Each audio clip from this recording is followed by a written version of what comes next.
hello लोगोफोर बरायबाय बड जब info अफिशियेल YouTube चेनेलाव admit card माब्रै डाउनलड खालामगोन आरो एडमिट डाउनलड खालामबा नोंथांमोना थानांगोन एप्लिकेशन नाम्बार एबा आईडी बेनिफ्राय पासवर्ड दा गोमादोंब्ला एबा नोंथांमोना सेभ खालामनो बावदोंबा मारै मोनफिननो हायो नोंथांमोना भिडिअखौ जोबजासिम नाय स्टेप बाय स्टेप नायनानै सोलोंनो हागोन आरो नोंथांमोना मोनफिननानै आईडी खौहाय लानानै एडमिट डाउनलड खालामनो हागोन Gr.III आरो Gr.IV एग्जाम जाथारसिगोन बारा गोबाव गैला नाथाय बेनि सिगां जोंहा एग्जाम जासिगोन 13 मार्चआव DME एबा Directorate of Medical Education Assam बेयाव सिगाङाव 2020 आव एप्लाइ जादोंमोन Gr.III आरो Gr.IV टेक्निकल आरो नन टेक्निकल नाथाय टेक्निकला जाखांबाय आरो लोगोसे रिजाल्टआबो ओंखारखांबाय दा नन टेक्निकला एग्जाम जासिगोन लोगोफोर दा बिदिब्ला गोबाव खालामा जों थांसै फैदो अफिशियेल हम पेजआव आसा खालामो नोंथांमोना भिडिअ नायनानै मोजां मोनोबा लाइक खालामबानो जाबाय दा लोगोफोर जायफ्रा लखिमपुर मेडिकेल कलेज एप्लाइ खालामदोंमोन गासै पस्टआ दंमोन 267 Gr.III लोगोफोर बिनिफ्राय Gr.IV दंमोन बेनि एग्जामा 13 मार्चआव जागोन आरो एडमिट नोंथांमोना डाउनलड खालामनो हागोन बेनो जाबाय 7 मार्चआव नोंथांमोना एडमिट डाउनलड खालामनो हागोन 267 भेकेन्सि दंमोन DME एबा Directorate of Medical Education Assam नोंथांमोना बेयाव लखिमपुर मेडिकेल कलेजाव जायफ्रा एप्लाइ खालामदोंमोन एग्जामा फैगासिनो दङ एग्जामा अफलाइन जायो एग्जामा 2 घन्टा जागोन बेनिफ्राय 100 मार्क्सनि जागोन नेगेटिभ मार्किं गैया स' नोंथांमोना फैबाय थानाय समावहाय मोनसिगोन जे बर'जों लिरनो मोनगोन ना मोना दा लोगोफोर बेनिफ्राय जोंहा DHS नि एडमिट माब्रै डाउनलड खालामगोन स' नोंथांमोनाथ' मिथिखागौ DHS आव दाखालि एप्लाइ जादोंमोन बेखायनो जोङो दायो DHS आव थांसै फैदो दा जोङो DHS आव फैनाय लोगो लोगो जोंहा बेयाव लिंकनि माखासे जोंहा बेयाव गैला लोगोफोर लिंकआ बेयाव रिमुभ जाबाय बेयाव मोननाय नंला नोंथांमोनहा एडमिट कार्ड माब्रै डाउनलड खालामगोन बा बोरै लगइन खालामना नायगोन बेयाव गैला बोखारथ'बाय आरो एडमिटआ बेना थाबैनो फैगोन बेनिफ्राय एग्जामा मा मान्थआव जागोन होनोब्ला जेरै मार्चनि लास्ट उइक नङाबा एप्रिलाव जानायनि चान्स थागोन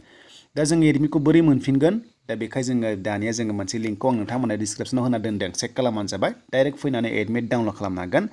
दा बेखायनो आं बेयाव लाबोनसै कपि खालामना दंखायो थ' जोङो बेयाव कपि खालामना पेस्ट खालामसै स' दानिया नै नोंथांमोना नुनो मोनदों https नोंथांमोना स्लेश मोनदोंना बेयाव नोंथांमोना बेबायदि मोनसे मोनगोन बे लिंकआवनो एडमिट डाउनलड खालामनो हागोन ओंखायनो जों बेयाव ग'आव थुना होनसै दा ग'आव थुनाय लोगो लोगो लिंकआ डाइरेक्ट फैबायनो नोंथांमोना बेयाव नुनो मोनदों DHS बेनिफ्राय FW बेनिफ्राय DME दङ आरो लोगोसे AYUSH दङ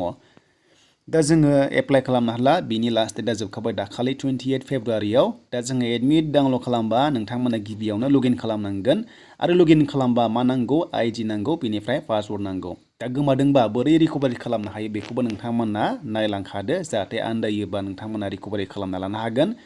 दा बेखायनो जों बे लगइनाव थुना होदो दा बे लगइनाव थुनाय लोगो लोगो नायदो नै लोगोफोर एप्लिकेशन नाम्बार बेनिफ्राय पासवर्ड होननानै जोङो लगइन खालामबानो नोंनि प्रफाइला नैबे लेफ्ट साइडथिं ओंखारगोन आरो बेयावनो एडमिट अपसन मोनगोन आरो बेनिफ्रायनो एडमिटखौ नोंथांमोना डाउनलड खालामना लानो हागोन नाथाय बाथ्राया जाबाय दा बावदोंब्ला नोंथांमोना बोरै एडमिट डाउनलड खालामगोन नङा होमबा एग्जाम जानो नोंथांमोना बोरै एग्जाम होगोन थ' बेखायनो जों मा खालामनो हायो नैबे फरगट पासवर्ड दङ स' नोंथांमोना बे फरगट पासवर्डआव थुनाय लोगो लोगोनो जोंहा रिट्राइभ एबा गोदानै जों मोनफिननो हायो ओंखायनो जों बेयाव फरगटआव थुना होबाय दा बेयाव थुनाय लोगो लोगो नायदो नै नोंथांमोना नुनो मोनदों हम लगइन एन्ड रेजिस्टार दा जोंनो नांला जों मा खालामनांगौ दा लगइन खालामनांगोन नालाय बेखायनो नोंनि जेब्ला एप्लाइ खालामनायाव होदोंमोन मबाइल नाम्बार बेखौ बेयाव होना होदो बेनिफ्राय नोंनि बार्थडेखौ बेयाव होनानै रिट्राइभ खालामनाय लोगो लोगो नोंनाव मेल फैगोन अके थ' नोंथांमोना स्क्रिनाव नुदों आं स्क्रिनाव होदों बेबायदि मेल फैगोन एबा नोंथांमोननि मबाइल नाम्बाराव फैगोन बेनिफ्राय सेम पासवर्डखौ नोंथांमोना मोनफिनगोन बेखौ चेन्ज खालामनो हाया बेनो थाफिनबाय थायो आरो लोगोसे आईडियाबो बेयाव श' जागोन नोंथांमोननि मेसेजावनो जि मेसेजाव नोंथांमोना फैगोन जेरै रेजिस्टार थानाय मबाइल नाम्बार इमेल आईडियाव थांगोन थ' बेनिफ्रायनो रिकभारि खालामनानै एडमिट डाउनलड खालामनो हागोन दा बेनिफ्राय मोनफिननाय लोगो लोगो नोंथांमोना बे लगइनाव थुना होदो स' बे लगइनाव थुनाय लोगो लोगो केन्डिडेट लगइन ओंखारगोन बेयाव थुना होदो स' बेयाव थुनाय लोगो लोगो दानो एप्लिकेशन नाम्बारखौ होनसै बेनिफ्राय पासवर्ड होनानै लगइन खालामना नायसै फैदो माबायदि ओंखारो डाशबर्डआव स' दानि आं बेयाव फिल खालामबाय आंनि आईडिखौ बेनिफ्राय पासवर्ड होनानै नोंथांमोना लगइन मोनसे अपसन मोनदों बे लगइनाव थुना होदो दा लगइनाव थुनाय लोगो लोगो नायदो प्रफाइला बेयाव श' जाबाय नै दा जेरै आसाम पुलिसाव जों एप्लाइ खालामदोंमोन ना थिग बेबादिनो बेयाव प्रफाइला श' जाबाय बेनिफ्राय नोंथांमोना बेयाव नोंनि इमेल आईडी फन नाम्बारा थाजोबगोन गासिबो डिटेल्सआ थाजोबगोन दानिया नैबाव नोंथांमोना एडमिट कार्ड मोनगोन बे अपसनाव एडमिट कार्ड फैगोन जेब्ला एडमिट रिलिज खालामगोन अब्ला बेनिफ्रायनो एडमिटखौ डाउनलड खालामना लानो हागोन बेनिफ्राय एप्लिकेशन प्रिन्ट खालामबा बेयाव थुनानै खालामनो हागोन लिंकआव नोंथांमोना बे एप्लिकेशन प्रिन्टआव थुनानै बेनिफ्राय लग आउट खालामबा लग आउटआव थुनानै आरो जुदि नोंथांमोना एडमिट कार्ड मोनाब्ला एबा डाउनलड खालामनो हायाब्ला माबाफोर टेकनिकेल प्रब्लेम जायोबा कन्टेक्ट खालामनो हागोन हेल्पलाइन नाम्बार दङ बेयाव नोंथांमोना कल खालामनानै नोंथांमोना बेयाव इनफरमेसन लानो हागोन बा हरनो हागोन नोंनि प्रब्लेमखौ शेयार खालामनो हागोन लोगो लोगो एडमिट डाउनलड खालामनानै लानो हागोन दा एग्जामा जोंहा जानाय लामायाव फैगासिनो दङ नैबे DME नि जिथु जोंहा मेडिकेल